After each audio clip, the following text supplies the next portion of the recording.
Diesel আমাদের কিনতে হয়, এটা ঠিক, কিন্তু অকটেন আর পেট্রোল কিন্তু আমাদের কিনতে হয় না। এটা আমরা যে গ্যাস উত্তোলন করি সেখান থেকে বাই প্রোডাক্ট হিসেবে আমরা কিন্তু এই পেট্রোল রিফাইন করে পেট্রোলও পাই, অকটেনও পাই।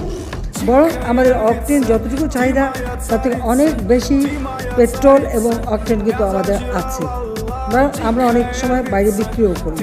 কাজে যারা অনেক বেশি জ্ঞানী, তো তাদের জ্ঞানের ভাণ্ডার এত বেশি যে ক্ষুদ্র ক্ষুদ্র জিনিসটা ভুলে যান, কিন্তু উল্টোপাল্টা একটা কথা বলে মানুষকে বিভ্রান্ত করতে চায়। পাশাপাশি যেমন আমাদের রিজার্ভ নিয়ে কথা বলি, বিএনপির আমলে 2006 সালে, মানে 2001 থেকে 2006 সালে বিএনপি যখন ক্ষমতায়, তো রিজার্ভ কত ছিল? 3 বিলিয়নের কিছু পরে, 3.8 এরকমই ছিল।